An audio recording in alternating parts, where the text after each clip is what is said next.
Alors, une actu sur Tom's Guide, la dernière mise à jour permet de personnaliser son avertisseur sonore de sa Tesla. Alors ça, il en avait parlé il y a quelques temps, Elon Musk, bien évidemment. Il a tenu ses promesses, donc voyons. À l'occasion de cette mise à jour, Elon Musk dévoile la nouvelle fonction Boombox, une option de customisation sonore qui fera très certainement le bonheur des uns et le malheur des autres. Pendant cette période de fête de fin d'année, Tesla a dévoilé, à la manière d'un cadeau de Noël, sa mise à jour la plus récente. Le firmware 2020.48.25 apporte son lot de nouveautés. Ce dernier contient un grand nombre d'éléments visuels pour améliorer l'expérience utilisateur, ainsi que plus de jeux embarqués, dont notre célèbre solitaire. À noter l'ajout de la fonction Boombox qui risque de déplaire aux voisins. Cette mise à jour permet aux possesseurs de modèle S, X, 3, Y de personnaliser leur avertisseur sonore au choix, l'un des sons prédéfinis tels que des applaudissements ou la cucaracha, mais aussi et surtout un des 5 sons personnalisés que l'on peut rajouter via une clé USB. Libre à l'utilisateur de faire parler son imagination et de choisir ses propres bruitages ou mélodies. Elon Musk dévoile sur son compte Twitter ses choix personnels. Eh ben, que de customisation. Pour profiter de cette fonctionnalité, il faudra posséder un véhicule récent équipé de la nouvelle génération de haut-parleurs externes. À noter également que les utilisateurs devront faire attention à bien respecter les lois en vigueur dans leur pays.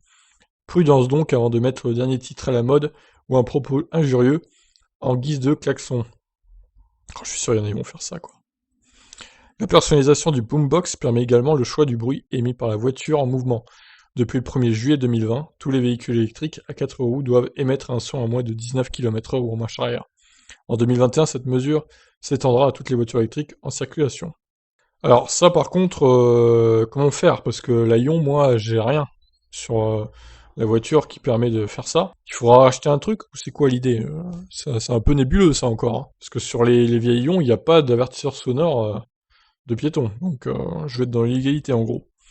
Coup dur. Si de grands noms comme Hans Zimmer ou Linkin Park ont été évoqués par différents constructeurs, Tesla voit les choses différemment. C'est l'utilisateur lui-même qui choisira le son émis par son véhicule.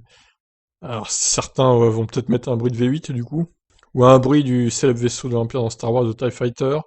Ne soyez donc pas surpris si un bruit familier mais étrange apparaît au milieu de la circulation.